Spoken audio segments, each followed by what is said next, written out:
Hola, bienvenidos a un programa más de Discutamos México. Hoy charlaremos aquí con 3 especialistas, historiadores, sobre la cultura novohispana, es decir, sobre la cultura que se dio durante los 3 siglos, XVI, XVII y XVIII, en los que México perteneció al Imperio Español como la Nueva España. Y tal vez me gustaría presentar antes a los invitados que tenemos aquí, al doctor Antonio Rubial, que es de la Universidad Nacional Autónoma de México, autor de varios libros, profesor, al doctor Manuel Ramos, quien pertenece al Centro de Estudios de Historia de México, CARSO, y a la doctora Elisa Vargas Lugo, que también es investigadora y profesora de la Universidad Nacional Autónoma de México. Les doy una muy cordial bienvenida y pues me gustaría que empezáramos la charla definiendo qué es lo que podemos entender sobre cultura. La cultura, nuestra cultura mexicana, en gran medida nace en esta época virreinal y mucho de lo que somos actualmente, de la manera como nos entendemos, cómo vivimos y nuestras costumbres derivan de esta época. No sé si, Antonio, tú quisieras explicarnos un poco lo que podemos entender por cultura. Sí, bueno, generalmente el concepto de cultura se asocia siempre con la cultura alta, es decir, la cultura escrita, la cultura más elaborada. Los recientes estudios antropológicos han insistido en que la cultura no solamente tiene este aspecto, sino hay una gran cantidad de actividades culturales que se desarrollan en el ámbito de la oralidad, en el ámbito oral. Así podríamos distinguir 2 tipos o 2 grupos de actividades culturales, una relacionada con el mundo oral, lo que se ha llamado tradicionalmente la cultura popular, y el otro, el ámbito de la cultura letrada. La cultura popular estaría relacionada con una transmisión de conocimientos por medio de la familia, por medio de las instituciones, y que están asociados con muchos de los aspectos de la vida cotidiana, por ejemplo, las prácticas religiosas, la comida, el vestido, las danzas, la música popular, las artesanías. Todo esto correspondería a esto que vamos a llamar la cultura oral o la cultura popular. En Nueva España esta cultura está relacionada no solamente con los indígenas, sino con los emigrantes españoles, negros que llegaron. Por otro lado está la cultura impresa, la cultura de las letras, que todos sabemos de qué se trata: es la filosofía, la teología, la ciencia, el arte, las artes, la pintura, la escultura, la arquitectura hecha por artistas connotados, y por supuesto la música también está relacionada con este arte culto. Sí, yo creo que en el ámbito urbano, de hecho, se dan muy fuertemente estos 2 tipos de cultura, tanto la cultura oral como la cultura escrita, letrada. Y en el ámbito rural, en los pueblos, predomina desde luego la cultura oral. Me gustaría que profundicemos un poco cómo era la cultura en esta época en los pueblos. Había una tradición indígena, desde luego, mucho más marcada que lo que podemos encontrar en las ciudades. Claro que al principio, por lo que yo he podido investigar, la cultura española se impuso, pero también es verdad que no desapareció lo prehispánico. Tomó bastante fuerza según los lugares. Por ejemplo, en Oaxaca, los señoríos de Zapotecas eran tan fuertes que tomaron de la cultura española lo que les convino en cierto modo, pero conservaron bastante independencia en sus maneras de vestir, de comer e inclusive de gobernarse. Fue una política bastante sabia, la de la política española, dejarlos que siguieran los importantes señores zapotecas manejando su situación. Inclusive en el tipo de siembras los ayudaron para que sembraran algunas de las cosas que ellos ya conocían y tuvieron otras, como también mezclaron ganado, por ejemplo, y los españoles trabajaron con ellos pagados por los zapotecas para que les enseñaran el cultivo de la seda, el trato del ganado porcino y de otros que no conocían.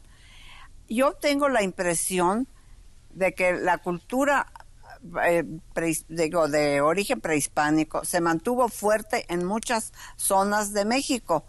Se mezcló y sí se impuso en estos señoríos. Yo lo que conozco de los señoríos zapotecas me da esa impresión. ¿Y cuáles fueron las manifestaciones, por ejemplo, en los pueblos de la cultura, Manuel? Mira, yo creo que a veces juzgamos mucho el país por la ciudad, como tú decías un poco, la Ciudad de México, la cultura urbana, que ahora... Y más los que somos... La mayoría de los habitantes de México forman parte de zonas urbanas. Pero basta y sobra salir un poco de la Ciudad de México, no tan lejos como anota la doctora allá por Oaxaca, sino simplemente el estado de Hidalgo, que está a unos cuantos kilómetros, para ver esas continuidades que hubo del mundo prehispánico con el mundo occidental. Por ejemplo, las fiestas del Santo Patrono, en concreto en un pueblo que yo conozco más o menos bien, que es Santiago Tlautla. El puro nombre, Santiago, de origen europeo, y Tlautla, que quiere decir lugar de luz, prehispánico. Bueno, ahí, hasta la fecha, el día que se celebra al Santo Patrón, ahí te puedes dar cuenta de lo que es precisamente el despliegue de riqueza de los dos mundos. Por un lado, hasta de otros mundos más lejanos, por ejemplo, el quemar los cohetes, los famosos castillos, etcétera. ¿Y eso de qué origen es? Este parece que es oriental. Aparentemente, entonces ¿verdad? ahí tienes Claro. como de un lado y de otro, ¿no? Y luego tienes la matanza de los animales, que ya decía la doctora, como por ejemplo el borrego o el cerdo, que es de origen totalmente europeo. ¿Con qué se mezcla? Con los chiles, los nopales, los tamales, etcétera, etcétera, que en esos días de fiesta se muestra precisamente lo que es este mundo cotidiano, y no, porque también puede ser en las grandes fiestas, pero en el alimento diario, ¿no? Absolutamente, se pueden ver. ¿Cómo te explicaré yo? El interés de las familias por darse a conocer en un momento de una fiesta que puede ser los 15 años, que a lo mejor es mucho más reciente, la boda, la muerte de alguien, etcétera. Entonces te estás dando cuenta ahí que la cultura a unos cuantos kilómetros de la Ciudad de México está tan presente para observar lo que fue nuestro pasado virreinal, un poco más lejano el pasado prehispánico, y que somos el resultado nosotros, un poco lo que decía Antonio, de esta cultura no escrita, pero que está totalmente viva en los pueblos de nuestros alrededores, y yo diría, aún en las zonas urbanas. Te vas a Xochimilco, te vas a los pueblos, y aquí te estás dando cuenta de lo que es esta fuerza de estos mundos que difieren enormemente de otros pueblos de América del Sur.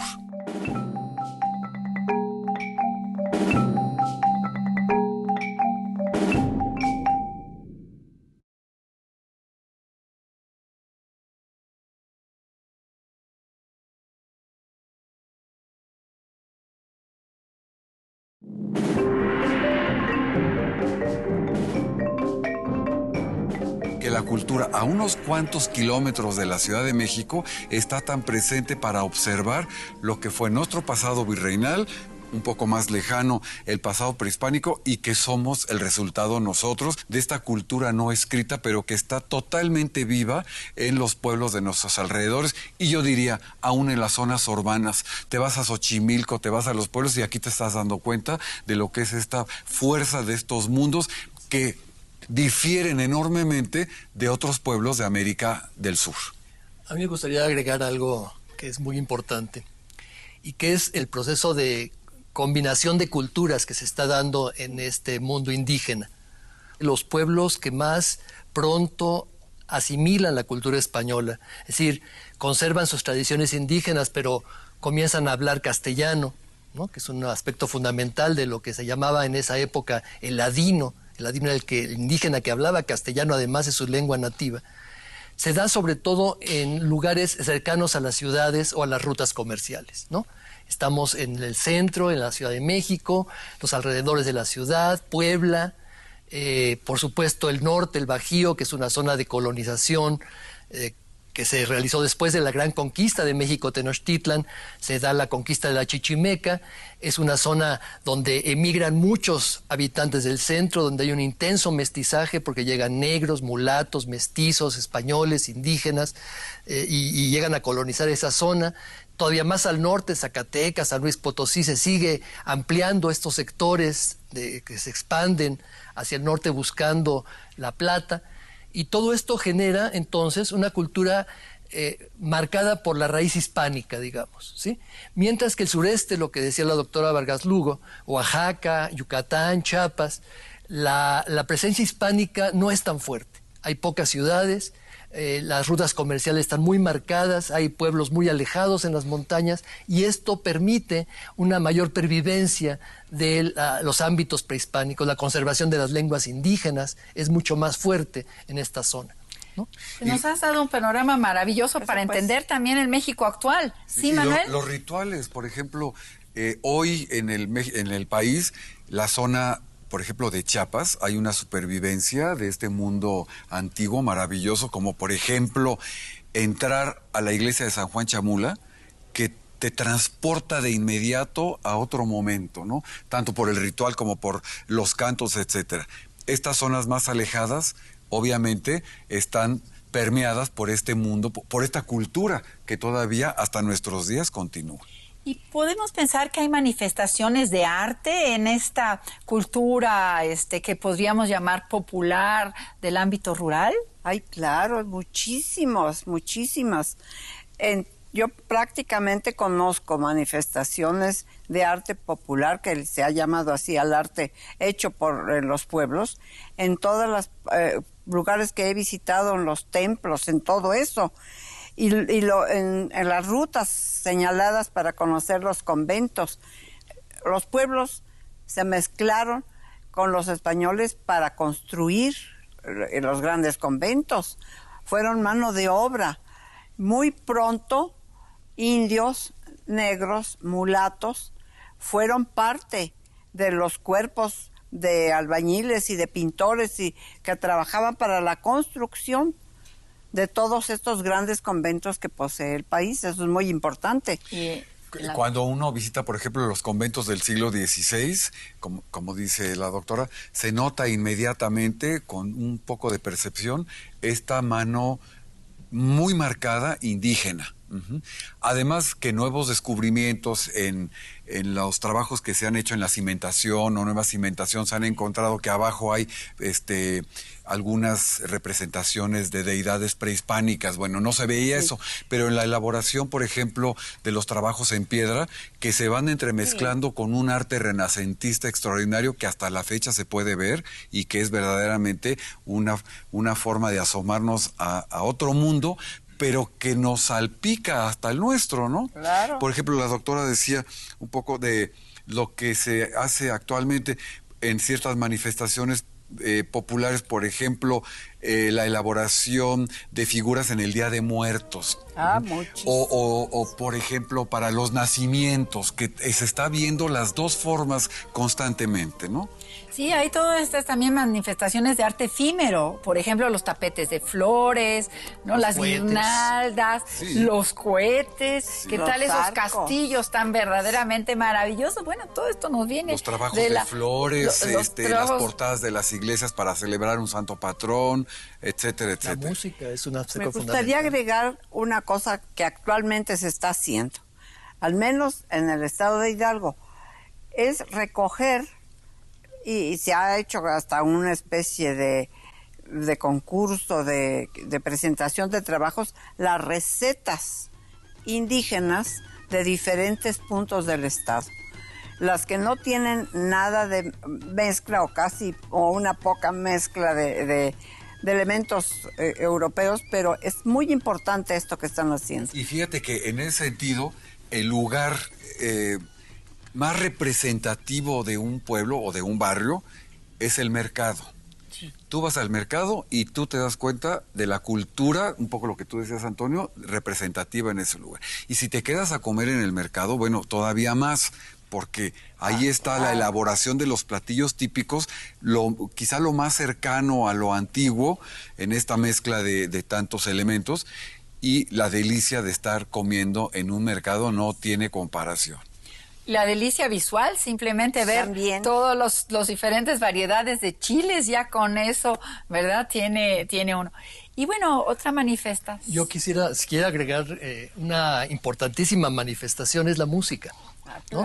Nuestra riquísima tradición musical, que no solamente a partir de los instrumentos que vienen de todos lados, ¿no? La marimba parece que es africana, tenemos los instrumentos de cuerda que son occidentales, y tenemos toda la tradición indígena de los flautas y instrumentos de percusión, y que nos dan una gama muy grande de posibilidades musicales. Ahora se están reconstruyendo también estas formas, claro, difíciles porque no hay notación musical para reconstruir esta cultura popular musical, pero a través de la tradición, a través de que se han conservado, ¿no? Tenemos los jaraneros, tenemos toda esta riquísima veta de música popular que ahora está rescatándose y que es importantísimo como parte de nuestras raíces. Y en el terreno de la cultura escrita, en el terreno de la cultura, ¿qué aportaciones realmente tuvo Nueva España? De la cultura, pues prácticamente toda la cultura europea nos llegó a través de los frailes, de las monjas, en cuyas manos estaba la educación de los pueblos indígenas, y también, desde luego, programas oficiales del reino. Pero yo quisiera dar a conocer también a mis colegas y a usted que entre las cosas la atención que se le está dando a la cultura indígena es estar tratando de sacar, por ejemplo, de escribir toda la música que se da en la zona de la Sierra Alta de Hidalgo. No es que esté escrito, lo están escribiendo ahora para que no se pierda lo último que queda de conocimiento entre ellos, porque ya son generaciones, las viejas, muy pocas que quedan.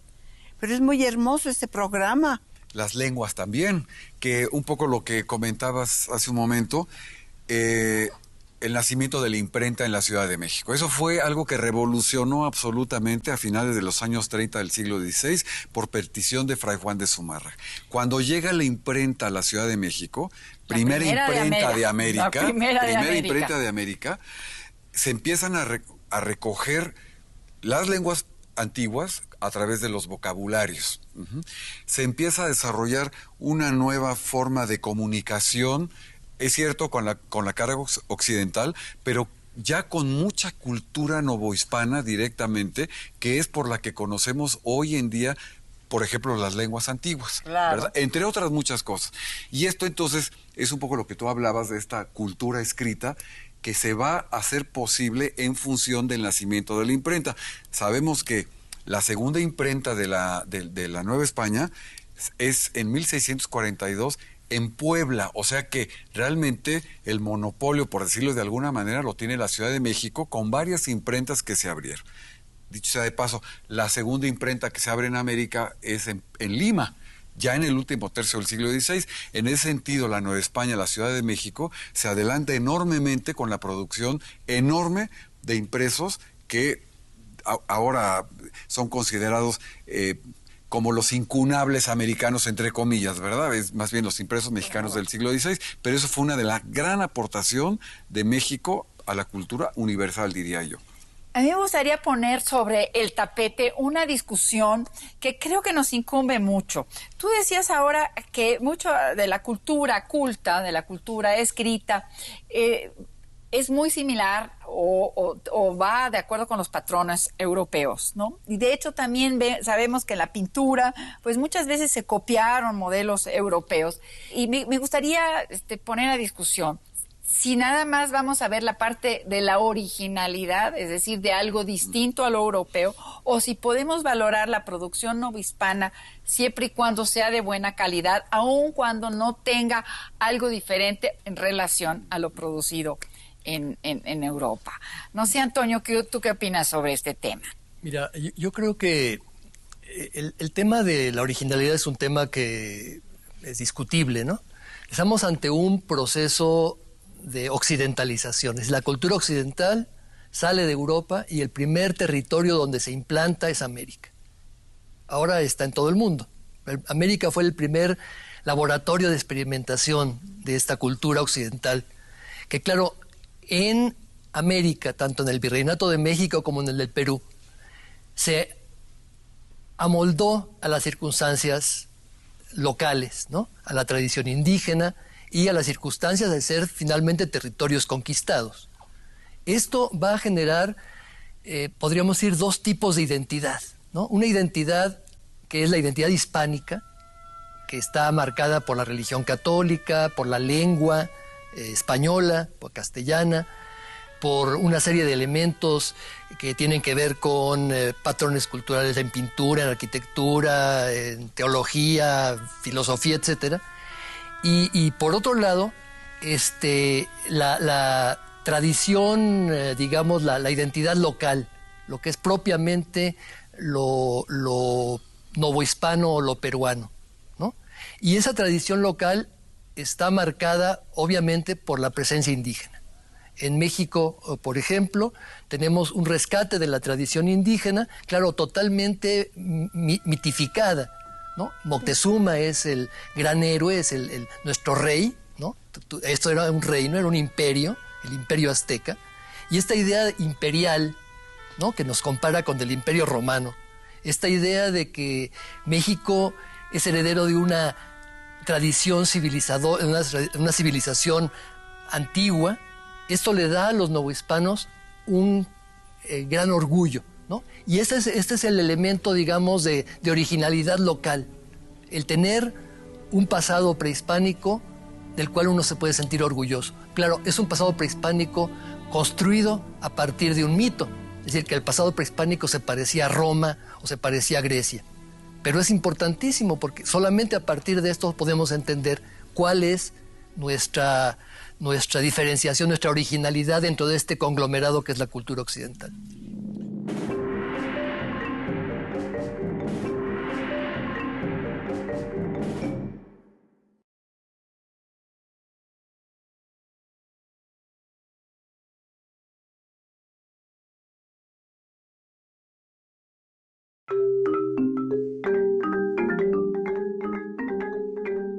Esta idea de que México es heredero de una tradición civilizadora, una civilización antigua, esto le da a los novohispanos un gran orgullo. Bueno, aquí yo diría que entraría este nacimiento del criollismo, que es una forma, es que quién es el criollo, es el que nace en estas tierras, descendiente de europeos, no exclusivamente, podría tener mezcla, pero que ya se siente el propietario de estas tierras. Entonces este criollo va a tener una serie de manifestaciones con rasgos occidentales, pero también con rasgos muy propios, porque no se puede divorciar, decir, yo soy descendiente de aquel mundo, sino que se tiene que contagiar. Y entonces un poco en lo que es la cultura escrita se va a mostrar, ¿no? Biografías de monjas, que por cierto son apasionantes, de frailes, sacerdotes, etcétera, porque además en lo que más se muestra este criollismo es en esa cultura religiosa, ¿no? Que no se diferencia muchas veces de la producción española. Sí, no. Sí, no. Sí, pero no. yo sí estaría a favor de valorar también aquellas cosas que no tienen elementos indígenas, pero que son obras de gran importancia artística, ¿no? No sé ustedes qué opinan de esto. Eso es la originalidad precisamente de estas tierras, ¿no? Yo pienso que hay que profundizar más en algunos casos. Por ejemplo, dicho en términos muy generales, hay un pintor, por ejemplo, Villalpando, que tiene unas influencias más europeas, gusta mucho, es espléndido. Hay otro pintor que es Juan Correa, de la época, que es muy conservador en todas sus manifestaciones, pero lo que pasa es que la pintura de Correa fue recibida de una manera amplia y total por el mundo criollo, porque la pintura de él responde a ese tipo de religiosidad que vivía el criollo. Ahora, hay cosas muy importantes que yo quisiera mencionar, al menos una, para que la gente la pueda ir a ver en la Catedral de México, en la gran pintura que está en la sacristía. Allí hay unos carros de triunfo preciosos que están representados, y en el carro del triunfo de San Pedro, en el centro de la composición, está representada la Nueva España. El rostro bien moreno, sus besotes, sus orejas perforadas, y una cosa de plumas muy cerca a ella. Eso, por ejemplo, es una manera pintada. La europea está pintada, pero ya no tiene nada que ver con el sentimiento europeo. Ya es de aquí, es un anuncio de lo americano a través de los criollos. Mira, yo creo que un poco lo que tú dices. Uno de los personajes así más característicos de esta mezcla es Sor Juana Inés de la Cruz. Lo mismo hablaba el náhuatl, que manejaba el latín, el español, etcétera, etcétera. Entonces, ella, quizá la más representativa mujer del mundo virreinal, en ese ejemplo podemos ver esas influencias. No es una copia del occidental. Claro que de alguna manera sí, es una criolla, pero se maneja en 3 idiomas, recupera la memoria antigua, lo suyo, la religión católica, etcétera. Ahí como que es un elemento muy claro de lo que es este mundo criollo, que tiene las dos influencias necesariamente. Me gustaría agregar algo que es, creo que, muy importante para entender esta cultura escrita y en general toda la cultura. Hay 2 parámetros con los cuales nosotros nos movemos en la realidad. Uno es el parámetro espacial, es decir, el espacio donde nos movemos, y otro es el parámetro temporal, es decir, nuestra visión hacia el pasado o hacia el futuro. Precisamente alrededor de estos 2 parámetros, el espacio y el tiempo, se está generando la cultura. Los novohispanos consideraban su espacio como un espacio vinculado con 2 paradigmas, que eran el paraíso terrenal y la Jerusalén celeste. Son paradigmas occidentales, están en la Biblia. A partir de este esquema, los novohispanos se ven a sí mismos participando de una tierra paradisiaca. Sor Juana lo dice muy bien en varias de sus poemas, ¿no? El paraíso en el que vivimos es el más perfecto de todos. Y por otro lado, una ciudad perfecta como la Ciudad de México, que es el paradigma de la ciudad más importante de América, pero como la Jerusalén. Y lo mismo pasa con el tiempo. El tiempo está concebido a partir de una serie de criterios que son los criterios occidentales, ¿no? Tenemos 2 hechos fundadores, la conquista y la evangelización. Tenemos, por otro lado, un pasado prehispánico que hay que rescatar, pero en los modelos occidentales, es decir, el Imperio Romano, Grecia, Egipto. Y en tercer lugar, algo importantísimo en esta cultura que es básicamente religiosa, un pasado que tiene que ver con los hechos prodigiosos. Es decir, el pasado de nuestros hombres y mujeres ilustres, nuestros santos no canonizados y nuestras imágenes milagrosas, que son parte importante de este pasado y de las cuales los criollos se sienten sumamente orgullosos. Fíjate que en ese sentido yo creo que un ejemplo muy claro es la famosa obra de la Octava Maravilla. Es decir, los novohispanos en Puebla van a inaugurar la Capilla del Rosario y se hace una exaltación de decir públicamente, esa es la Octava Maravilla comparado con las 7 maravillas del mundo occidental. Los novohispanos tienen su propia maravilla, es decir, ellos, contagiados de toda esta cultura, tiene la necesidad de mostrar lo suyo propio, lo que le va a mostrar al mundo que está en iguales circunstancias de cualquier otra cultura del mundo.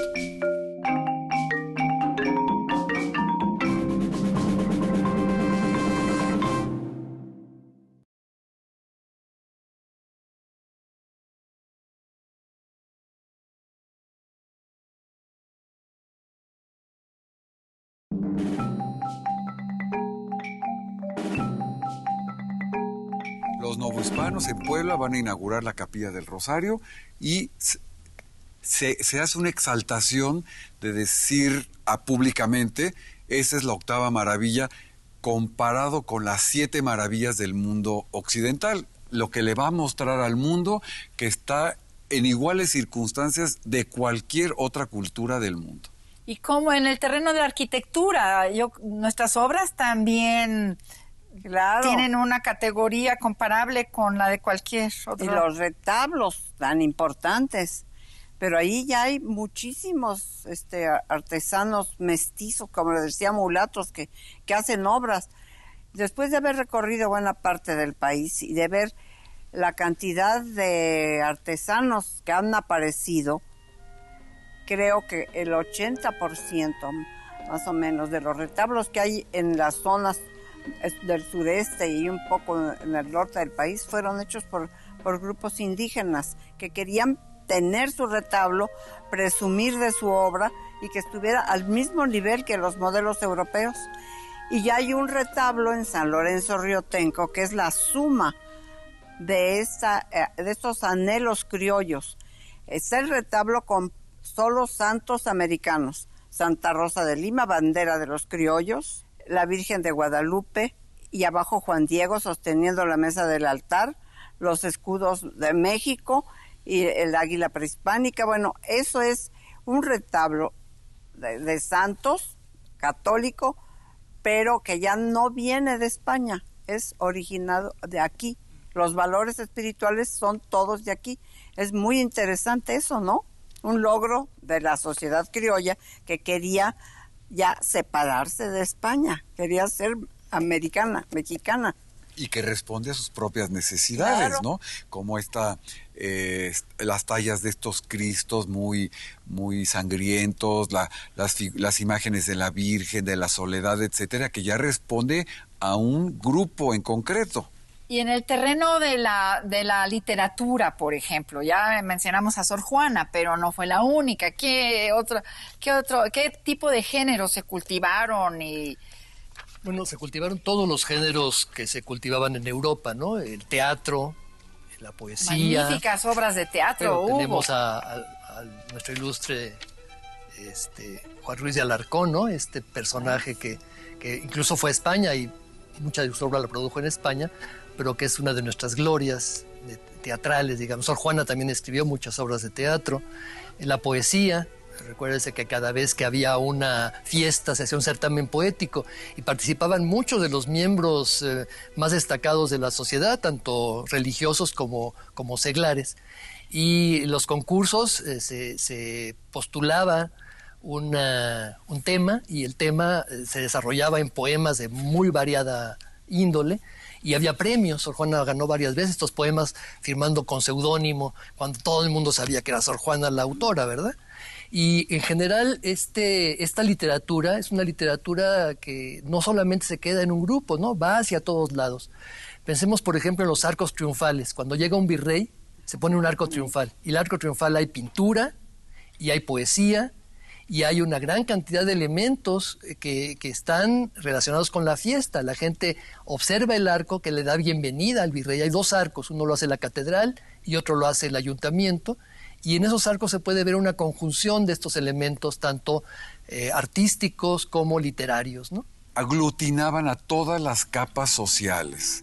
Estas procesiones eran fiestas donde lo mismo estaba el clero regular, el secular, las grandes autoridades, el pueblo, los pueblos de los alrededores, en el caso de la Ciudad de México, y que eran unas manifestaciones verdaderamente extraordinarias, que ojalá, un poco lo que nos decías, no hay que separarnos hay que separarnos mucho de nuestro entorno para poder comprender lo que sucedía en aquella época, Como no había televisión y este Nada. tipo de distracciones, pues parte de las distracciones de las personas eran las fiestas, era cuando se rompía la rutina de la vida diaria. Pero también las representaciones del Santo Oficio de la Inquisición, que eran públicas y que también aglutinaba a capas sociales cuando había ciertas demostraciones importantes, ¿no?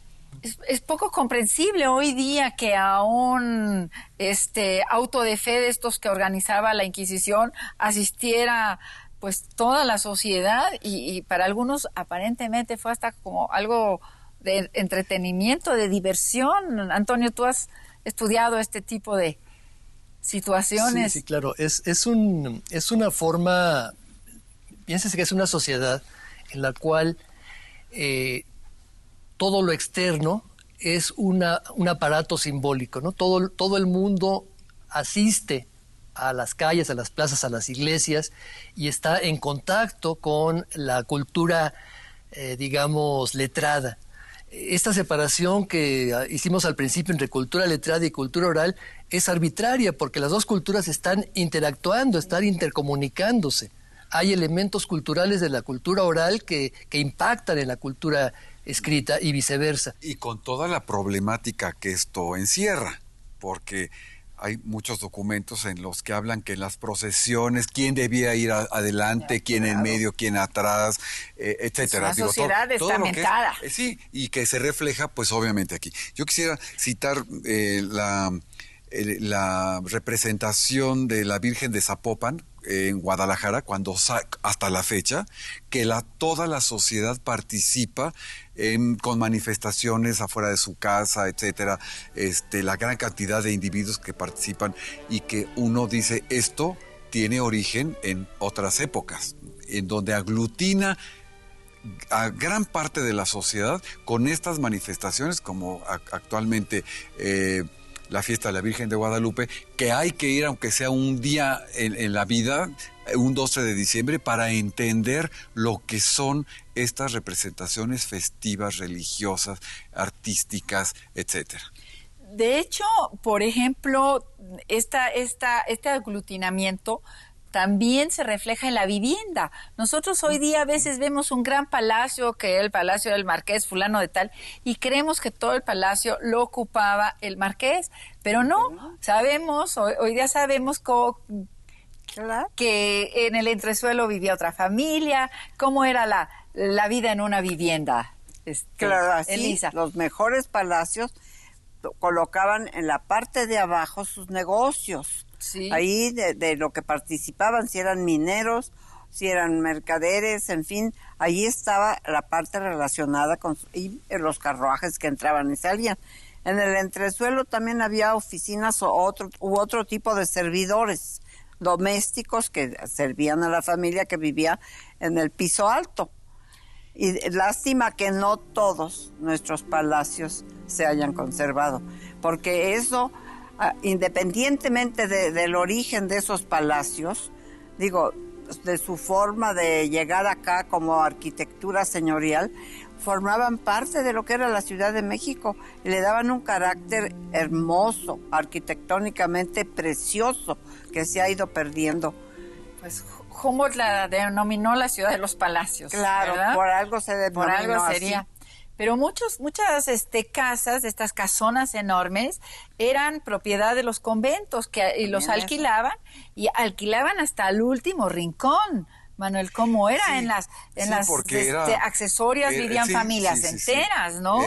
Y sobre todo, bueno, el caso de las monjas, que es el que conozco un poco más, se mantenían o invertían lo que eran las dotes en propiedades urbanas para llevar a cabo la manutención propia del convento. Entonces ahí había una cantidad de viviendas, pero un poco lo que tú decías, dentro de una casa o de un convento, el mundo de fuera también se refleja, porque está la capilla o el templo, según fuera, si es una casa grande, la capilla, las familias que viven en estas grandes casas, que yo me acuerdo, Antonio, que tú nos decías que los hijos que no eran del matrimonio, la familia los invitaba a vivir y a convivir con la familia establecida. Entonces era una convivencia enorme donde se reunía no solamente la familia nuclear, sino pues los hijos que tenía el hombre, más comúnmente la mujer, ¿no? Y que era una forma de convivencia, una forma de convivencia dentro de una propia vivienda. O en el caso de los conventos, el caso de los conventos de monjas, que iban las parientas de las monjas a vivir dentro de las pequeñas casitas que había dentro de un convento. Es decir, no era lo que conocemos ahora un solo claustro, sino que eran pequeñas viviendas donde lo mismo estaba la sobrina que el perico, el perro, el gato, etcétera, etcétera, ¿no? Entonces, lo que le daba una riqueza enorme a esta convivencia.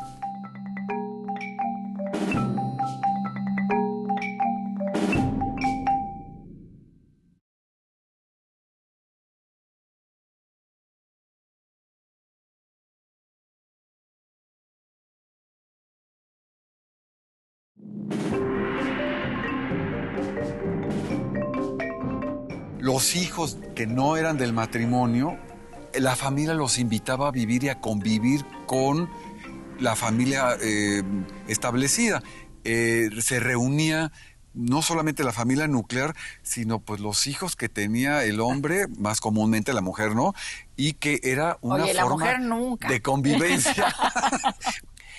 Tenemos palacios, tenemos conventos, son centros de cultura, ¿no? Hemos hablado un poco de que esta idea de que la cultura se da en todos lados, ¿no? En toda la ciudad, pero claro, hay centros donde se emiten las principales manifestaciones culturales, porque son las que requieren finalmente dinero, ¿no? Porque la cultura no se produce gratis, ¿no? La cultura necesita un ámbito económico, un gasto superfluo, que es el que se lleva a cabo para fiestas, etcétera, ¿no?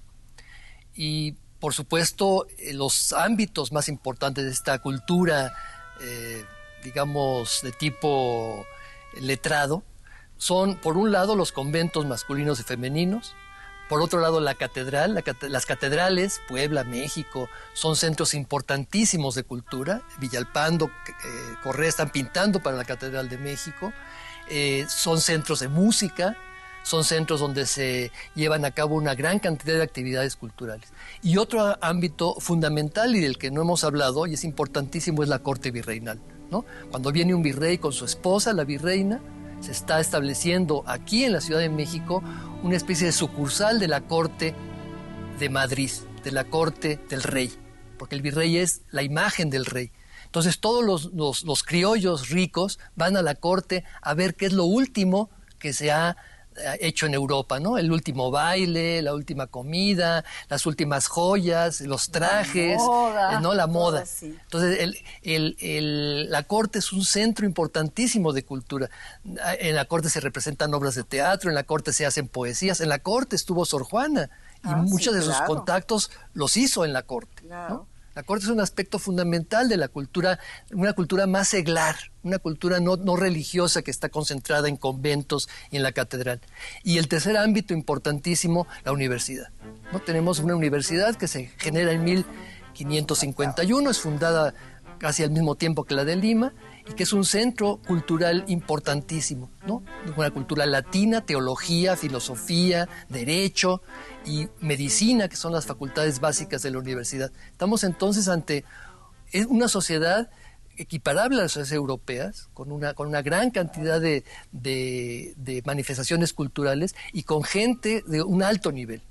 También los colegios jesuitas, ¿qué podemos decir de los colegios jesuitas que fueron tan importantes en toda la Nueva España como la universidad? Por otro lado, cuando fue la expulsión de la Compañía de Jesús, pues fue un descalabro enorme a esta cultura que los jesuitas llevaban a cabo como semilleros de conciencia criolla en sus colegios, casi en todas las grandes ciudades del virreinato. Y también yo quisiera mencionar las escuelas populares que se llamaban la Casa de la Amiga. Las niñas iban allí a aprender a coser, básicamente, pero les enseñaban también las primeras letras. Y hay alguna documentación inclusive de hojas para la docencia. Pero ese tipo de escuelas, claro, no se fundan al inicio de la colonia, pero ya en el siglo, a fines del XVII y en el XVIII, había esas escuelas. Todavía tenemos una que ha sobrevivido, la de las vizcaínas, ¿no? Que bueno, fundada en el siglo XVIII todavía está funcionando hoy día y no ha dejado de funcionar, que yo sepa, no, nunca, ni un día, ¿no? Nunca, ni entonces, un día. Ha habido una continuidad. Podemos entonces decir que la mujer no estaba tan marginada de la cultura en esa época, ¿verdad? El caso de la mujer, yo creo que las más productivas, intelectualmente hablando, fueron las que optaban por la vida religiosa. Porque la que se quedaba en casa, pues había que atender al marido, a los hijos, todo lo que es el trabajo de una casa. Estas mujeres que a veces equivocadamente se dice que iban porque eran frustradas y feas, etcétera, etcétera, yo creo que independientemente si respondía a una verdadera vocación o no, ellas se realizaban profundamente como escritoras, cantoras, administradoras, etcétera, etcétera, etcétera, ¿no? Entonces, sí, yo creo que sí la mujer, sí, pues obviamente tenía como un lugar dentro de la sociedad, pero de que llevó a cabo un trabajo importante de creatividad, sí lo hubo. Y preferentemente fueron, yo creo que en los conventos, sin lugar a dudas. Tiene razón. Y yo diría que quisiera rescatar que también en la casa, porque precisamente el trabajo de la mujer de la casa, también a veces lo minusvaluamos. Sí, nada más que pero ahí no dejaron muestras escritas o manifestaciones, porque pues es como el día de ahora, ¿no? Nadie cuestiona el trabajo de la mujer valiosísimo dentro de una casa, ¿no? Pero no dejaron huella, pues dijéramos que pudiéramos estudiar en la fecha actual, ¿no? Pues solo las tradiciones culinarias y esto, ¿verdad? Sin lugar a dudas. no son huellas directas, pero indirectas. O las artesanías también. Las artesanías, que no hemos hablado de las artesanías. Una buena parte de la cultura femenina. Sí. Perdón. Bueno, ya se nos vino el tiempo encima. La televisión es a veces un poco cruel porque nos gustaría seguir charlando, pero me gustaría que hiciéramos algunas conclusiones todavía al final, algo que quisiéramos transmitir. ¿Puedo comenzar? Pero por supuesto, Antonio. Cada uno que primero, estamos en una sociedad con una macrocefalia, es decir, con una gran ciudad, que es la Ciudad de México, que es donde se produce una gran cantidad de la cultura, sin olvidar que hay otras sociedades como Puebla, Guadalajara, Oaxaca o las comunidades indígenas, ¿no? Del centro de la Ciudad de México es una ciudad cosmopolita. Es una ciudad donde se habla náhuatl, se habla angoleño, hay esclavos filipinos que llegan a la ciudad y vienen hablando chino, filipino, vietnamita, no sé, todas las comunidades del sureste de Asia. Es quizás una de las ciudades más cosmopolitas del planeta en ese momento. Por otro lado, es una sociedad que produce una gran cantidad de cultura. Una cultura que tiene como su matriz la cultura occidental, la cultura hispánica, ¿no?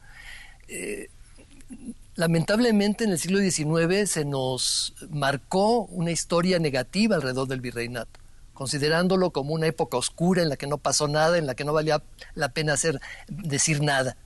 Sin embargo, baste con que nos acerquemos a cualquiera de nuestras ciudades, de nuestros pueblos, para ver la presencia fuertísima que hay del mundo virreinal todavía hasta nuestros días. Hablamos castellano, tenemos una cultura católica. Nuestros pueblos y nuestras ciudades están llenos de templos, de conventos, de pintura, de escultura, que proceden de esa época. Nuestros archivos están atiborrados de documentos de esa época. Tenemos una constante presencia en nuestros trajes regionales, en nuestra comida, en nuestras formas de vestir. Los escudos de las ciudades siguen siendo los escudos coloniales. Entonces, no podemos decir que en esta época no pasó nada.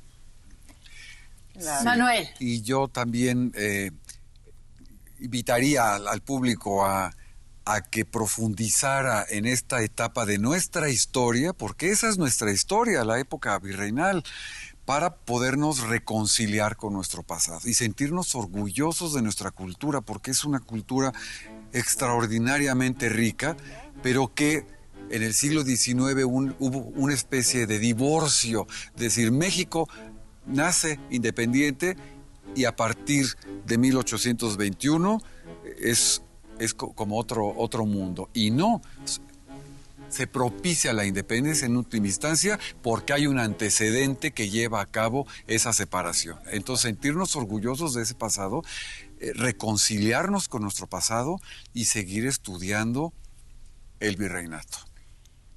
Pues sí, porque precisamente si se hace la independencia fue promovida por los criollos. Ellos pusieron toda la atención que pusieron para lograr el arranque para la independencia. Y yo sí quisiera dejar un mensaje muy grande aquí a todos los oyentes, que se está acabando el carácter de muchas hermosas ciudades mexicanas por falta de cuidado. Los pueblos deben cuidar sus casas antiguas, el carácter que tenían desde hace años, y no permitir hacer unos agregados y alteraciones modernas o entre comillas modernosas que están acabando con los pueblos, con la belleza. Por ejemplo, la ciudad de Taxco han cometido muchos errores. Entonces, yo creo que somos nosotros, los meros mexicanos, los que tenemos que cuidar esa belleza arquitectónica que nos hace diferentes y notables. Muchísimas gracias por su participación en este programa. Realmente ha sido un placer charlar con ustedes. Muchas gracias.